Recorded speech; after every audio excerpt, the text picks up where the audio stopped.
Assalamualaikum warahmatullahi wabarakatuh. Kita berjumpa pada mata kuliah metodologi penelitian untuk mahasiswa semester 6 angkatan 2017. Ini adalah pertemuan kita yang pertama melalui e-learning. Kemarin kita sudah bertemu dalam kontrak kuliah serta pertemuan pertama, ini pertemuan kedua. Namun dalam video ini saya akan membuat dua video. Video yang pertama mereview yang kemarin secara singkat, kemudian yang kedua nanti kita akan berbicara tentang metode penelitian kuantitatif. Oke, kita langsung aja kita bahas. Kemarin kita bicara tentang metode penelitian, konsep dasarnya metode penelitian pendidikan. Yang pertama kita bahas adalah apa sih penelitian itu? Nah, penelitian secara bahasa kemarin kita sebut ada yang nyebutnya riset, ada research, kemudian ada penelitian. Apapun artinya, dalam artian kata bahasa itu memiliki arti adalah sebuah proses penemuan solusi secara sistematis, logis, dan objektif terhadap suatu masalah spesifik berdasarkan data yang dikumpulkan. Sehingga dalam penelitian itu supaya hasilnya bisa dipertanggungjawabkan, maka menggunakan langkah sistematis. Metode penelitian ini yang kita sedang pelajari bersama. Kemudian logis itu berarti masuk akal. Masuk akal kalau dalam penelitian bagaimana? Ya bisa dipertanggungjawabkan, bisa dibuktikan apa yang kita argumenkan, serta objektif. Objektif berarti sesuai dengan fakta. Sehingga kalau kita bicara penelitian baik itu penelitian secara umum atau penelitian pendidikan, secara pengertian ya sesuatu yang sifatnya adalah sistematis, logis, serta objektif itu tadi. Tujuannya adalah untuk menyelesaikan sebuah permasalahan berdasarkan data yang dikumpulkan. Oke, itu secara penelitian. Kemudian yang kedua, jenis penelitian. Kemarin kita sudah ngomong banyak sekali jenis penelitian. Salah satunya adalah penelitian pendidikan. Jadi penelitian pendidikan itu hanya salah satu dari sekian banyak jenis penelitian. Ada penelitian pendidikan, ekonomi, sosial, agama, kebencanaan, kesehatan, teknologi, antropologi, dan lain sebagainya. Yang menjadi pertanyaan adalah apa sih yang membedakan penelitian pendidikan dengan penelitian yang lain? Kita pakai dua sumber aja. Sumbernya dari Sukidin sama punya Sugiono. Yang membedakan nanti antara penelitian pendidikan dan penelitian yang lain bisa pada tujuan, bidang, kemudian metode, kemudian variabel, tempat penelitian, jenis data, serta waktu. Jadi itu tadi, tujuan, bidang, metode, kemudian variabel, jenis jenis data, serta waktu. Secara bidang penelitian jelas, ada yang bidang contoh, saya kasih contoh cepet-cepet aja ya. Bidang ekonomi, penelitian umum bidang ekonomi atau ekonomi murni. Ada yang bicara mungkin masalah penerapan etika profesi di perbankan atau masalah penerapan etika profesi di Bank Jawa Timur.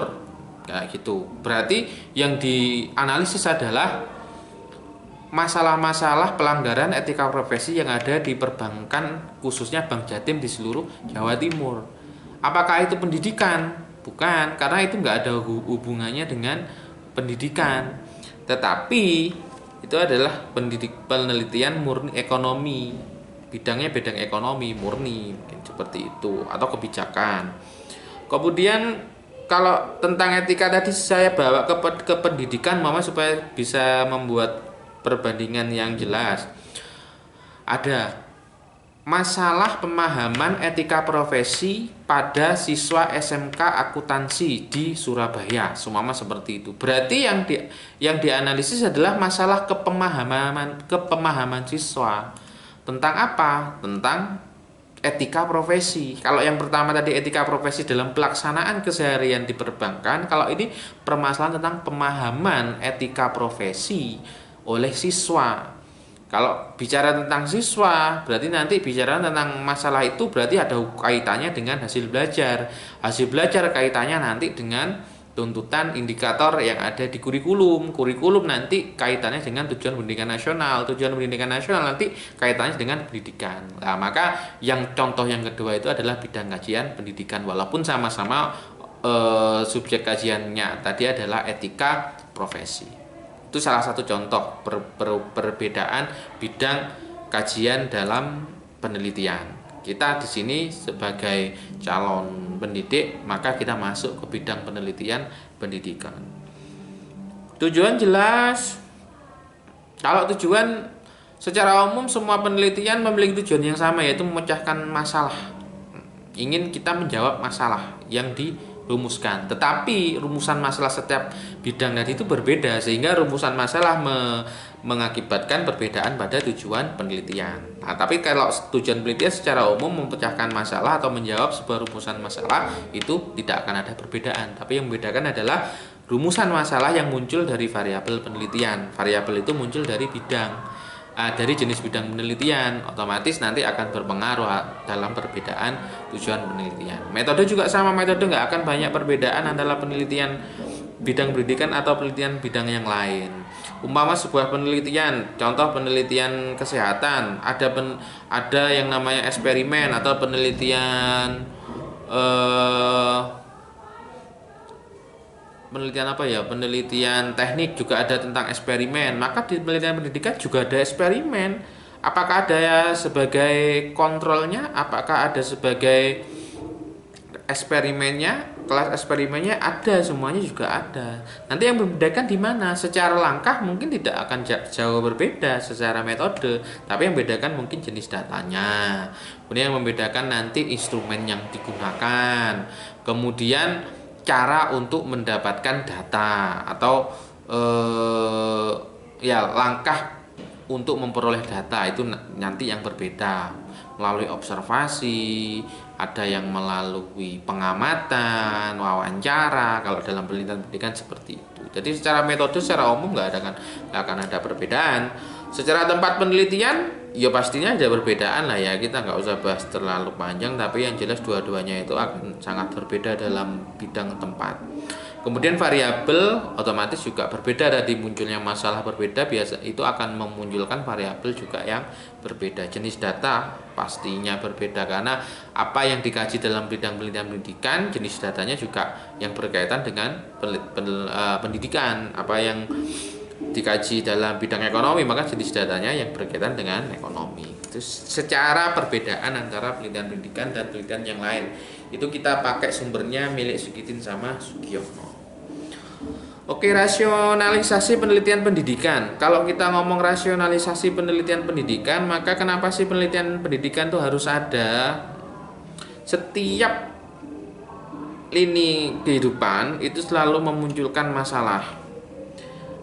Masalah muncul dalam kehidupan, maka kalau ada orang yang pernah bicara itu, kalau nggak mau bermasalah, yuk jangan hidup. Walaupun itu terlalu ekstrim ya, tapi yang jelas memang semua jenis atau semua hal dalam kehidupan ini pasti ada masalah. Tapi yang menjadi pertanyaan kemarin adalah, kalau dalam penelitian pendidikan apa sih yang menjadi masalah, atau sesuatu bisa disebut masalah dalam sebuah penelitian pendidikan itu jika apa syaratnya? Nah, gitu kan. Kemarin kita sepakat bahwa syarat-syarat penelitian pendidikan itu penelitian pendidikan yang sebelah sedang rame, jadi kita tetap ada background musiknya dari sebelah, tapi saya harap suara saya masih jelas terdengar. Kembali lagi, yang disebut sebagai masalah dalam pendidikan yaitu adanya dasolen sama dasein. Dasolen dan dasein itu berarti adanya kesenjangan antara harapan dan kenyataan. Sesuatu disebut harapan itu bila itu disepakati oleh, dalam penelitian itu disepakati oleh banyak pihak atau banyak orang. Maka sesuatu yang dimaksud sebagai harapan tuh apa sih? Contohnya gini aja, langsung tak kasih contoh, walaupun kemarin sudah dikasih contoh. Dasolen Pak Nadiem Makarim sebagai Menteri Pendidikan yang baru itu mengutarakan tentang Merdeka Belajar. Salah satu tentang Merdeka Belajar itu adalah dalam kajian di sekolah dasar itu RPP 1 halaman. Nah, itu sudah dipermainkan sama Pak Menteri. Jadi aturan itu sudah resmi secara hukum karena sudah dipermenkan. Namun umpama ini karena masih banyak juga penerapannya masih belum terlihat di sekolah-sekolah. Umpama nanti suatu saat di sekolah itu dalam penerapannya ada masalah.